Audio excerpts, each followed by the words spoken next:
আল্লাহ তাআলা কিয়ামতের কঠিন ময়দানে যেদিন স্বামী স্ত্রীকে চিনবে না, স্ত্রী স্বামীকে দেখে পালিয়ে যাবে, বন্ধু বন্ধুরে চিনবে না, পীর সাহেব মুরিদরে চিনবে না, মুরিদ পীর সাহেবরে চিনবে না, দলের কর্মী তার নেতারে চিনবে না, নেতা তার কর্মীরে চিনবে না, বন্ধু বন্ধুরে দেখে পালাবে। এই কঠিন মুহূর্তে সূর্যটা মাথার কাছে চলে আসবে, জমিনটা তামার জমিন হবে, আজকের জমিনের মতো নয়। মানুষ ঘর্মাক্ত, ক্লান্ত, শ্রান্ত মাথার মগজগুলো কানের ছিদ্র আর নাকের ছিদ্র দিয়ে বেয়ে বেয়ে পড়বে। বিশ্বনবী ফরমান, কিয়ামতের ওই কঠিন ময়দানে 7 শ্রেণীর ব্যক্তিকে রব্বুল আলামিন তার আরশের নিচে ছায়া দিবেন।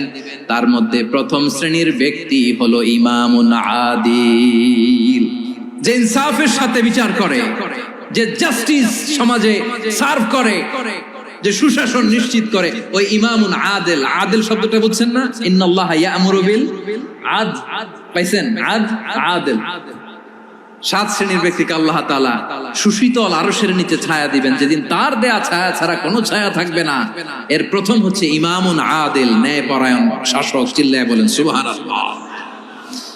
আবার বিশ্বনবী বললেন, ইন্নাল মুকসিতিনা ইনদাল্লাহি আলা মানাবিরা মিন নূর আন ইয়ামিনির রহমান। কিয়ামতের দিন যারা ন্যায় পরায়ণ হিসেবে আল্লাহর সামনে দাঁড়াবে, কিয়ামতের দিন রব্বুল আলামিন তার আরশের ডান দিকে ওই ন্যায় পরায়ণ লোকদের জন্য আরশের ডান দিকে একটা নূরের মিম্বারে তাদেরকে বসার সুযোগ করে দিবে।